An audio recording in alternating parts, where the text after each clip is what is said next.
মধ্যপ্রাচ্য আর দক্ষিণ এশিয়ার এই উত্তপ্ত পরিস্থিতিতে অনেকেই শুধু বড় বড় শক্তির দিকে তাকিয়ে থাকে, আমেরিকা, রাশিয়া, চীন।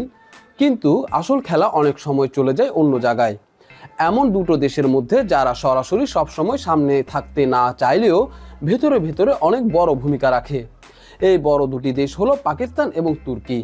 একটা পারমাণবিক শক্তিধর দক্ষিণ এশিয়ার দেশ, আর একটা ন্যাটো সদস্য।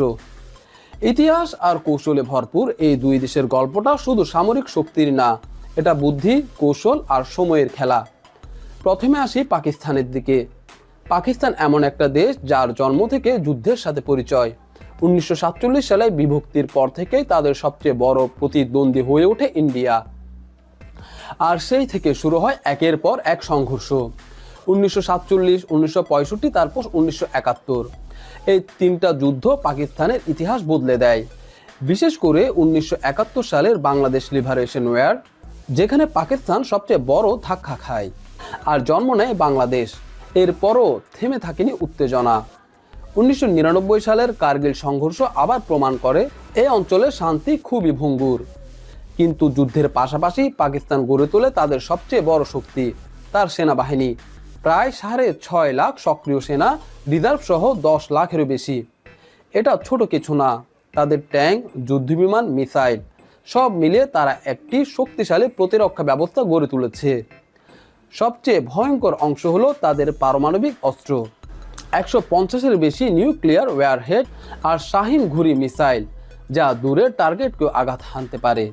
কিন্তু এখানে একটি প্রশ্ন, শক্তি থাকলে কি যুদ্ধে জেতা যায়? কারণ বাস্তবতা হলো পাকিস্তান অর্থনৈতিকভাবে চাপে আছে, আর দীর্ঘমেয়াদী যুদ্ধ চালানো তাদের জন্য কঠিন। তাই তারা অনেক সময় দ্রুত আঘাত, দ্রুত চাপ তৈরি করে এই কৌশল অনুসরণ করে। এখন আসি আরেকটা গুরুত্বপূর্ণ দিকে, তুরস্ক। তুরস্ক এমন একটা দেশ যাকে বোঝা সহজ না। বাইরে থেকে দেখলে মনে হবে তারা নিরপেক্ষ, কিন্তু ভেতরে ভেতরে তারা সবসময় হিসাব করে চলে। তুরস্কের ইতিহাস অনেক পুরনো, আর ইরান এর সাথে তাদের সম্পর্ক আরও পুরনো। অটোমান আর পারস্য সাম্রাজ্যের সময় থেকে এই দুই দেশ কখনো শত্রু, কখনো মিত্র। 1939 সালের এক চুক্তি তাদের সীমান্ত স্থির করে দেয়, যা আজও প্রায় একই আছে। এটা প্রমাণ করে দীর্ঘ সংঘর্ষের পর তারা শিখেছে কিভাবে ভারসাম্য রাখতে হয়। কিন্তু আধুনিক সময়ে এই ভারসাম্য সবসময় থাকে না। বিশেষ করে সিরিয়ান সিভিল ওয়ারের সময় তুরস্ক আর ইরান একেবারে বিপরীত দিকে চলে যায়। তুরস্ক সরকার বিরোধীদের দিকে ঝুঁকে, আর ইরান সরকার সমর্থন দেয় বাশার আল আসাদকে। একই যুদ্ধ, কিন্তু দুই দেশ দুই পাশে। ইরাকেও একই ধরনের প্রতিযোগিতা দেখা যায়। তুরস্ক চায় কুর্দিদের শক্তি নিয়ন্ত্রণে রাখতে, আর ইরান চায় তার প্রভাব বাড়াতে। এখন আসি কুর্দিদের কথায়, এই গল্পের সবচেয়ে জটিল অংশ। কুর্দিরা একটা আলাদা জাতিগোষ্ঠী, যারা তুরস্ক, ইরান, ইরাক আর সিরিয়ায় ছড়িয়ে আছে। তারা নিজেদের স্বাধীন দেশ চায়, কিন্তু এই চাওয়াটা হয়ে গেছে তুরস্ক আর ইরানের জন্য বড় মাথা ব্যথা। এখানে মজার বিষয় হলো, অনেক বিষয়ে দ্বন্দ্ব থাকলেও কুর্দি ইস্যুতে তুরস্ক আর ইরান প্রায় এক হয়ে যায়।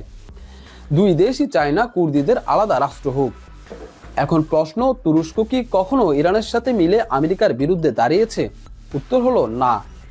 কারণ তুরস্ক নিজেই ন্যাটোর সদস্য, মানে একদিকে তারা আমেরিকার মিত্র, আবার অন্যদিকে ইরানের সাথে যোগাযোগ রাখে। এই ডাবল গেম খেলাটাই তুরস্কের সবচেয়ে বড় শক্তি। বর্তমান পরিস্থিতিতে তুরস্ক সরাসরি যুদ্ধে নামেনি।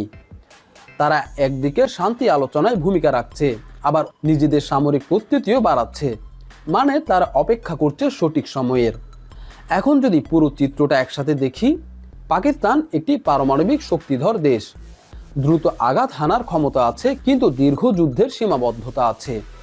তুরস্ক একটি কৌশলী শক্তি, সরাসরি যুদ্ধে না গিয়ে সময় বুঝে নিজের অবস্থান বদলায়।